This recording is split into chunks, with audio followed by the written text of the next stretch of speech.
Boa noite mais uma vez, boa noite a todos que nos acompanham pelo Facebook, pelo Instagram. Estamos aqui no grupo Recomeço, localizado no Jordanópolis, em São Bernardo do Campo. Sejam todos bem-vindos. Alguém está aqui hoje pela primeira vez? Seja bem-vinda. Vamos para os nossos avisos. Vocês já estão careca de saber, né?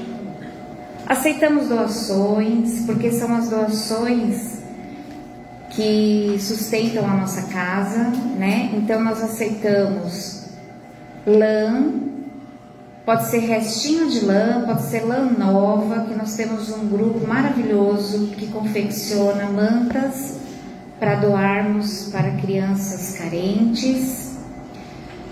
Nós aceitamos roupas, sapatos, acessórios, eletrodomésticos em bom estado para o nosso bazar. Quem ainda não conhece o bazar, fica aí o convite para conhecer o bazar. E nós aceitamos alimentos não perecíveis, que nós temos algumas famílias cadastradas e estamos fornecendo uma cesta básica, tá?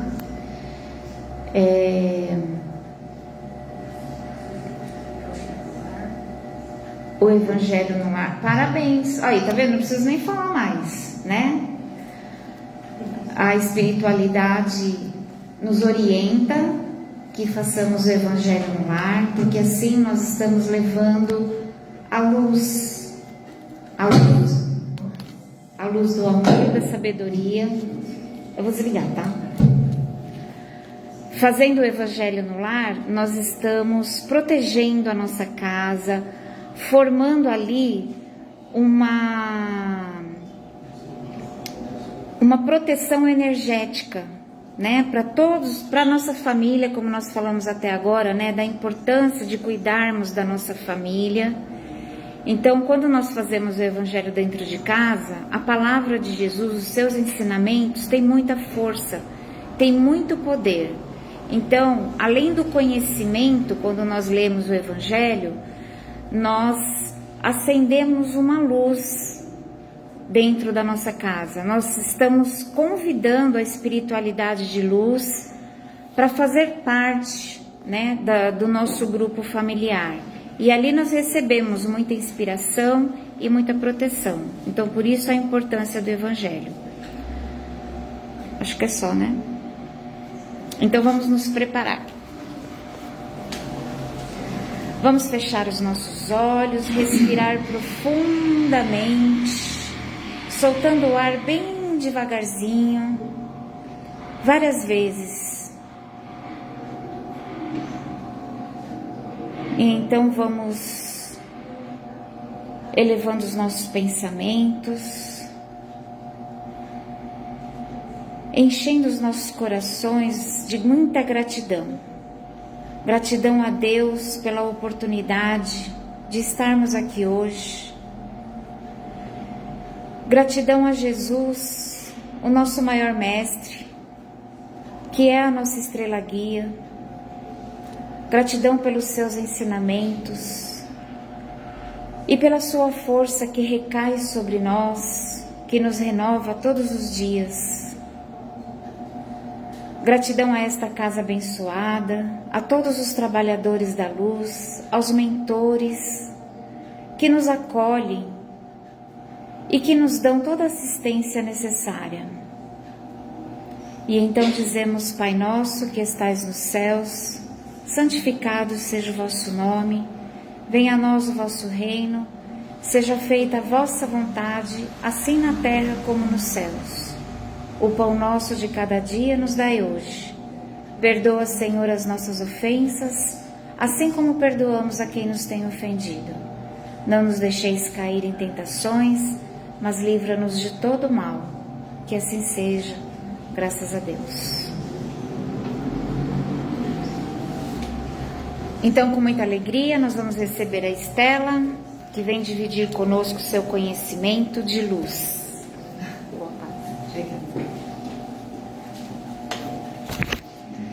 Que bom que não funcionou. Então, boa noite a todos. Meu nome é Estela, para quem não me conhece. Trabalho aqui na sala de passe nas quartas-feiras e faço parte também do grupo de estudos da nossa casa, né? Gentilmente me convidaram, eu estou aí, eu e a minha amiga Malu, estamos aí desenvolvendo um trabalho com o pessoal que está iniciando os estudos na doutrina. Uns já têm conhecimento, mas aqui dentro da casa estão iniciando com a gente, né? E aí a Vanice me chamou para fazer uma palestra hoje e me deixou o tema livre. Aí eu pensei assim, por que não fazer uma palestra de uma parábola, né? Na Bíblia tem várias parábolas, que era a maneira pela qual Jesus ia colocando para as pessoas as situações. Através de histórias, né, a gente consegue assimilar com maior facilidade os ensinamentos do Pai, né? É como uma criança, quando você conta uma historinha, ele grava aquilo, né? E nós também somos assim.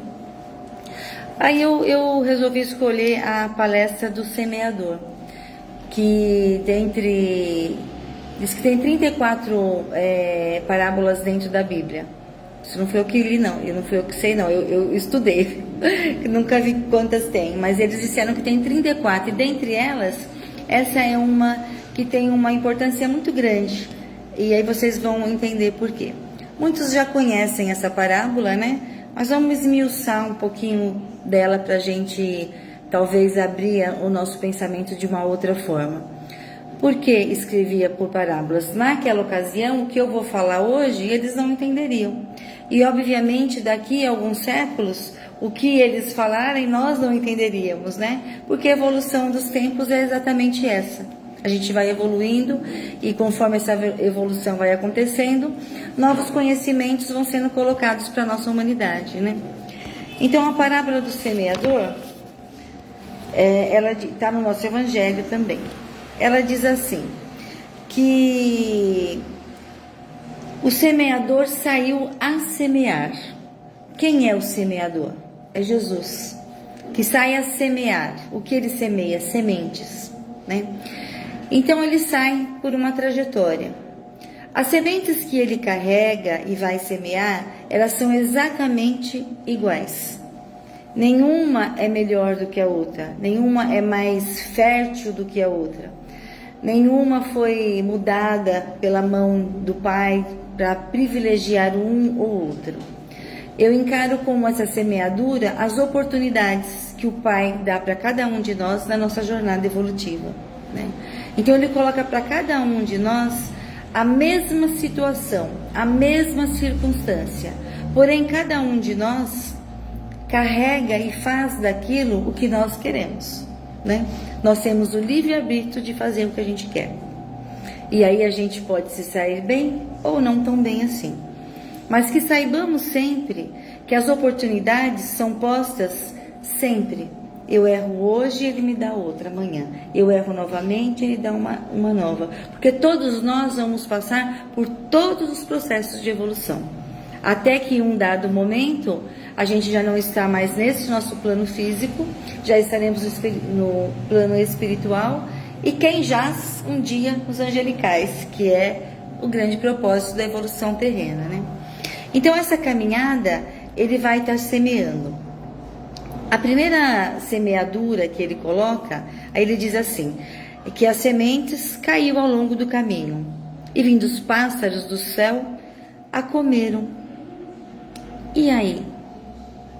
No caminho ficaram as sementes? A semente não germinou? Essa é a nossa primeira caminhada. Aí eu encaro essa caminhada, essa trilha que nós fizemos, aqui eles fazem uma analogia de uma terra pisada.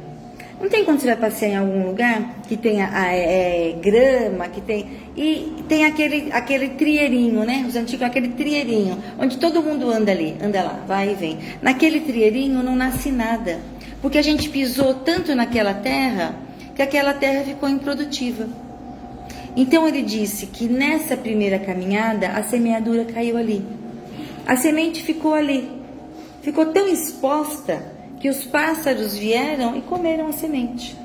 Então, a primeira oportunidade que nos foi dada, nós deixamos ela pelo caminho. Mas o Pai é bom, não disse que Ele está dando oportunidade a todo instante na nossa existência? Aí vem a segunda semeadura.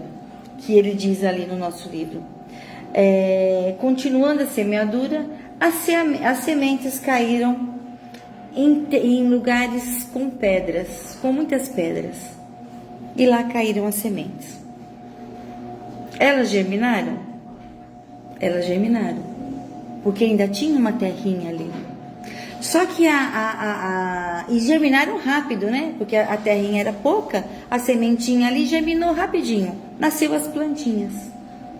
Só que essas plantinhas não tinham raízes profundas, porque a pedra não tinha como penetrar. E o que aconteceu? O primeiro sol forte que apareceu, elas queimaram, elas não tinham estrutura, então elas pereceram. Então, mais uma vez, ficamos pelo caminho. Mas o Pai é bondoso e Ele nos deu uma nova oportunidade. Qual é a nova oportunidade? É que Ele, continuando a semeadura, Ele semeou por terras onde existiam espinhos. Mas onde existiam espinhos, tinha uma terra mais boazinha. A semente germinou e cresceu. Porém, os espinhos foram mais fortes. Então, na luta da plantinha com os espinhos, a plantinha pereceu. Ela não conseguiu desenvolver por ali. Mas o Pai, Ele é bondoso. Ele nos deu mais uma oportunidade. Nessa parábola, Ele nos deu 4 oportunidades. E a 4ª oportunidade foi a terra fértil. Foi a terra onde a plantinha caiu e germinou. E germinou linda, ela cresceu bonita, exuberante, dando sementes. Ela frutificou. E ela chegou, no Evangelho ele diz, a frutificar 30 por 1, 60 por 1, e chegou até 100 por 1, de tanto que ela frutificou. Nesse instante, aquelas pessoas que conseguiram chegar ali, elas absorveram a terra fértil, que somos, quem sabe nós, nesse caminho, né? E aí ele vem aqui, explicando alguns dados, né? Aquele primeiro caminho que nós fomos, que a gente estava na terra batida, ali o que aconteceu? Ali houveram obstáculos, né? No caso, nós batemos ali, a coisa era plana, não tinha como germinar. Mas mesmo assim, se ali eu quisesse alguma coisa, eu estava tão frágil, tão desesperançoso da situação para germinar a sementinha, que vieram ladrões ao meu lado. Aí você fala, mas ladrão roubaram a semente? Ladrão não rouba só coisas materiais, ele rouba de nós a nossa esperança, ele rouba de nós a nossa fé, ele rouba de nós o nosso equilíbrio. Porque se nós estamos tão frágeis naquele momento, qualquer coisa que vier no nosso caminho, a gente deixa passar. E aí a semente não teve como germinar. No segundo momento, em que ele nos coloca que existe as pedras, né? As rochas, onde a sementinha foi colocada, ele coloca aqui como se a gente fosse entusiasta, né? Eu estou começando a conhecer a doutrina. Nossa, mas eu fiquei fascinada. Eu fiquei fascinada. Começaram a falar as coisas e eu já achei aqui que eu estou transcendendo, né? O mundo espiritual é maravilhoso. As coisas que eu leio no Evangelho é fantástico, né? Eu fico ali, eu sou a melhor espírita que existe no mundo, né? Naquele momento, as minhas raízes, elas são curtas, mas eu acho que eu sou muito grande. Eu estou lá nas alturas. E aí eles falam aqui no momento que Chico foi visitado por uma senhora que estava abrindo uma casa espírita, e ela tinha 40 médiuns naquela casa, e ela ficou felicíssima, não sabia o que fazia com tanto médium ali querendo trabalhar. E aí ela foi lá para Chico pedir para ele uma orientação. O que eu faço com tanta gente? Como eu organizo? Onde eu coloco? O que eu faço? Chico dizia a ela assim: tranquilize o seu coração e pense assim: consiga trabalhar a sua casa com 4 ou 5, que é o que vai restar aí nessa turma de 40. Por quê? Porque a nossa fé ainda é curta. A gente é entusiasta, a gente acha que tudo a gente pode. Mas quando começamos a trabalhar nessa estrada que não é fácil, nós perecemos pelo caminho. Por quê? A nossa raizinha estava na rocha, né? E ela não conseguiu aguentar a primeira ventania que chegou. E aí nós perecemos. E depois vamos lá. Aquela parte em que a gente colocou que a sementinha foi semeada aonde havia os espinhos. Então ali a minha raiz ela era mais profunda. Ali eu tinha mais conhecimento, eu tinha mais sabedoria, né? Então eu ia conquistar, eu ia conseguir. E o que aconteceu comigo? Aconteceu que a vida fora, dentro de uma casa espírita, de uma igreja, né? A gente está falando espírita aqui, mas isso acontece em todos os lugares. A vida fora me absorve. A vida fora, eu tenho que trabalhar. Se eu não trabalho fora, eu trabalho dentro de casa, que é pior ainda. Eu lavo, eu passo, eu cozinho, eu auxilio meus familiares, porque aquele que está lá, está por conta de tudo, ele não faz nada, né? E aí, começou a ficar difícil eu dividir o meu tempo entre o meu trabalho fora e o meu trabalho aqui dentro. E aí, eu fui deixando ser absorvido pelo tempo exterior. Eu fui dando ao nosso Pai migalhas do meu tempo. Então, por exemplo, eu venho aqui, né? Eu, no sentido figurativo, eu venho aqui toda quarta-feira. Fico aqui, assisto a palestra, recebo meu passe, vou para minha casa e cumpri a minha parte. É isso que eu penso. Eu venho aqui, trabalho na sala de passe, terça-feira dou um auxílio e cumpri a minha parte. Eu também pereci, porque com o passar do tempo, eu não consegui me sustentar.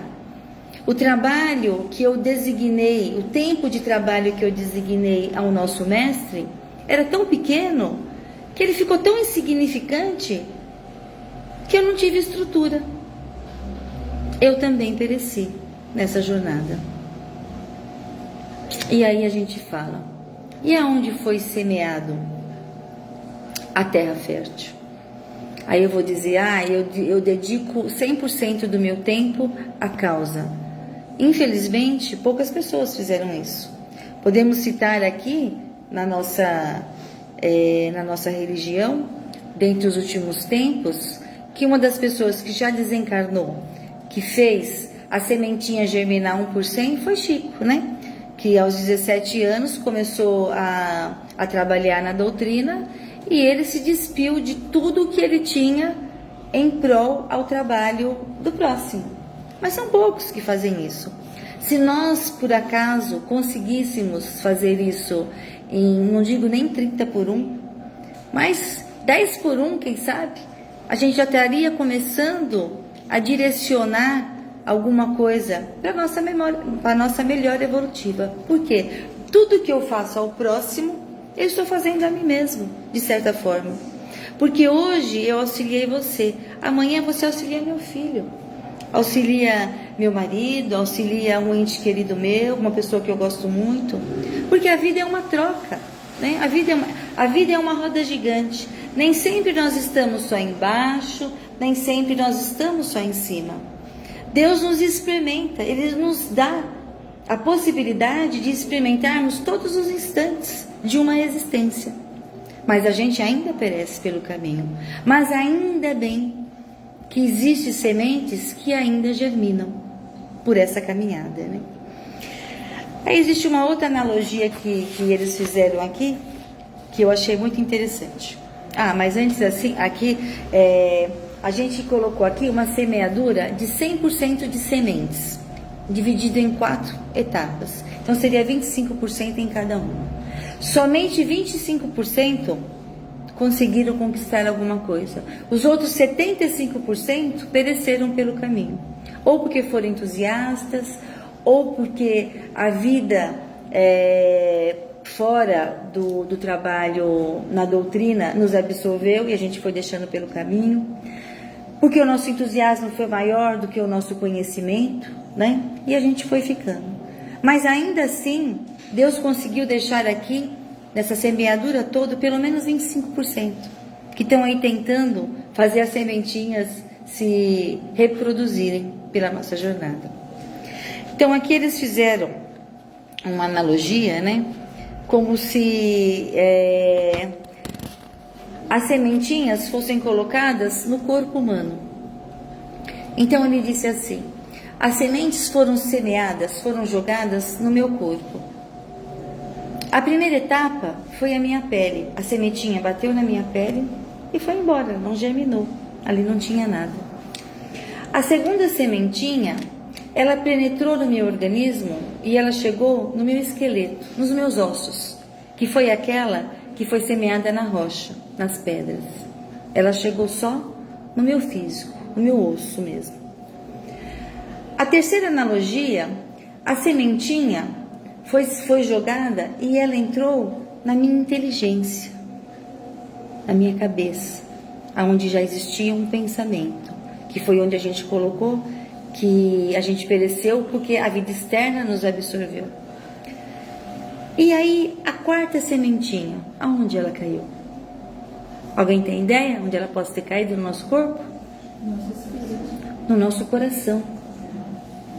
Porque nós estamos no físico, né? Então foi no nosso coração. Nós estamos falando agora do físico, né? Ela caiu no meu coração. Porque a simbologia do coração é o nosso sentimento. E quando ela germinou no meu coração com amor, eu enxerguei tudo à minha frente de uma maneira diferente. Porque quando nós conseguimos observar o nosso próximo, o nosso exterior com amor, nós modificamos o nosso pensamento. E aí, daí em diante, nós conseguimos fazer a plantinha realmente crescer, produzir e se reproduzir. Aí você fala, como assim? Quem ama intensamente, perdoa. Quem ama intensamente, não sente medo. Quem ama intensamente é envolvida com uma luz tão forte que não há problema. Quem ama caminha com facilidade pelas pequenas frestas que existem, porque quem ama não vê obstáculo. Aí você fala, como você consegue amar desta maneira? Quem já amou alguém dessa maneira?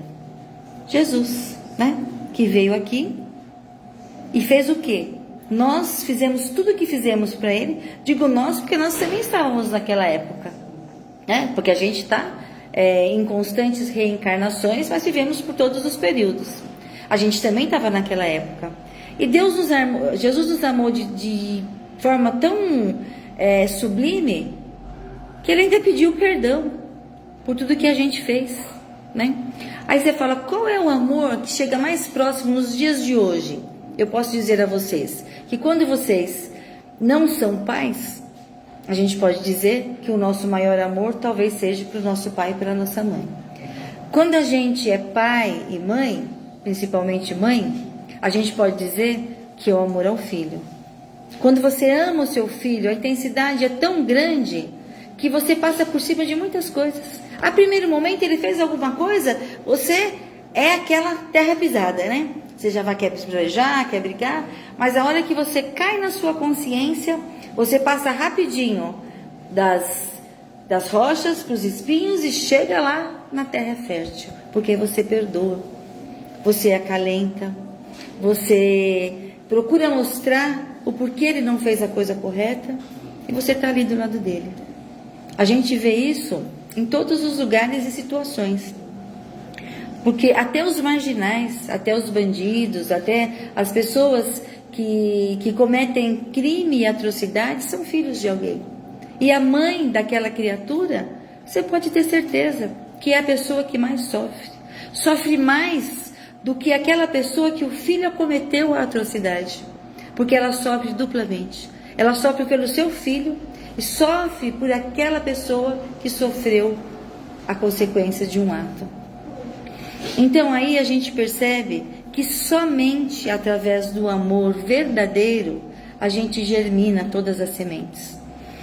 Aí você pode falar assim, mas tem gente que não tem religião nenhuma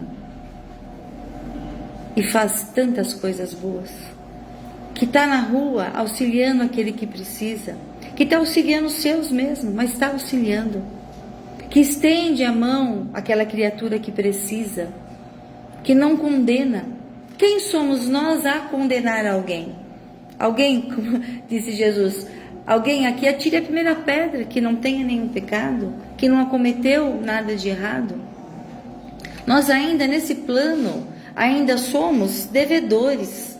Se nós estamos aqui, nós estamos expiando o erro que nós cometemos em outras encarnações. E às vezes o erro foi tão crucial, tão forte, tão terrível, que Deus, na sua bondade fecunda e infinita, deixou que eu viesse nessa existência com mais tranquilidade para absorver conhecimentos, para que numa próxima eu conseguisse vir espiar aquela prova terrível que eu fiz. Então você vê, o Pai, ele é tão bondoso que ele vai nos ajudando sempre a sair vitoriosos das encarnações que nós temos aqui. Eu falo várias vezes que cada vez está mais difícil que a gente encarne, por conta de cada vez mais as pessoas não têm filhos, não querem ter filhos. E como alguém vai vir aqui se não nascer da forma correta na humanidade atual que a gente tem, né? E ninguém está pedindo para vocês ter meia dúzia de filhos, não 10, 12 filhos que nem tinha antigamente. Mas que se a gente não der oportunidade para essas criaturinhas aqui reencarnarem e conseguirem espiar as suas falhas, cada vez é mais difícil. Mais encarnações, mais pessoas vão ter que estar retornando e conseguindo estar ali na sua mente para que tenha mais filhos e procrie e tudo mais. Então, qual é o meu conselho de uma devedora também? É que neste plano, neste momento, nessa existência, nós possamos não adquirir mais dívidas, que nós possamos aprender a pedir perdão, a pedir desculpas, que a gente possa reconhecer os nossos erros, que nós possamos de alguma forma deixar de lado um pouco o nosso orgulho, o nosso egoísmo, que nós possamos deixar o eu grande que nos domina um pouco de lado, porque eu não sou melhor que ninguém, mas também não sou pior, eu sou igual, somos todos iguais nessa nossa caminhada. Então que essa parábola aí do semeador possa ter trazido a vocês um instantezinho de discernimento e que vocês possam não querer germinar as sementes que o Pai deu a cada um de nós na terra abatida, na terra onde nada se produz. Porque mesmo nessa terra abatida, onde nada se produz, haverá um momento em que essa terra será arada. O que é o arado? É a gente quebrar com lâminas, ou com a enxada, ou agora com as máquinas, e revolver lá do fundo, tirar aquela casca dura que existe, e serrar, e revolver, e quebrar, e colocar ali a terra fofa, para que mesmo ali, aonde existiu a terra dura, ela volte a germinar. Por quê?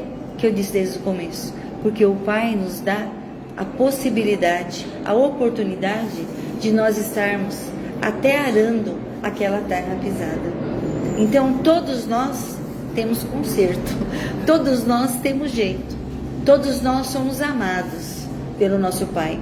Mesmo que você ache que você não é amado, que você não é nada, que você não é ninguém, isso não é verdade, porque todos somos filhos do único Pai, e Ele ama todos nós, independente de que situação a gente esteja. Ele nos acolhe, nos protege e nos ampara por toda a eternidade.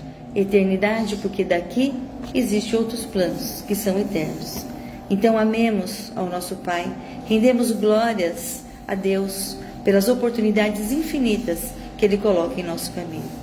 E que Deus abençoe cada um de nós e que possam ser envolvidos com o amor do Cristo. Muito obrigada. Quer que encerre?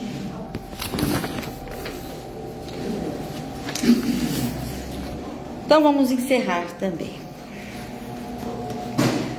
Então nesse momento, vamos fechando os nossos olhos, aliviando os nossos pensamentos, as nossas ansiedades, o nosso coração tão atribulado. Vamos tirando devagarzinho do nosso caminho esses obstáculos e vemos vendo lá na frente uma luz que nos ilumina, uma luz que nos dá direção a seguir. Que essa luz seja para cada um de nós o amor do nosso Pai. Que quando nos acharmos na escuridão, possamos abrir os nossos olhos bem abertos e ver que essa luz está sempre à nossa frente. Que essa luz nos ampara, nos guia. Que essa luz nos mostra as oportunidades a seguir. E que tenhamos confiança plena no nosso Mestre. Que Deus Todo-Poderoso, de poder e de bondade, nos acolhe, nos abraça, nos faz aquele carinho que em muitos instantes precisamos. Então saibamos aproveitar esse carinho do Mestre. E que ao chegar aos nossos lares hoje, possamos emanar essa luz para aqueles que ali ficaram. Que eles também possam sentir esse acolhimento do nosso Mestre. Em agradecimento pelas suas palavras, em agradecimento pelo seu amor, vamos dizendo: Pai nosso, que estais no céu, santificado, Senhor, seja o vosso nome. Venha a nós o vosso reino. Seja feita a vossa vontade, assim na terra como no céu. O pão nosso de cada dia nos dai hoje, Senhor. Perdoa as nossas ofensas, assim como nós perdoamos a quem nos tem ofendido. E não nos deixeis cair em tentações, nem nas obsessões, mas livrai-nos, Senhor, de todos os males, e que assim seja. Graças a Deus. Obrigada a todos vocês. Obrigada.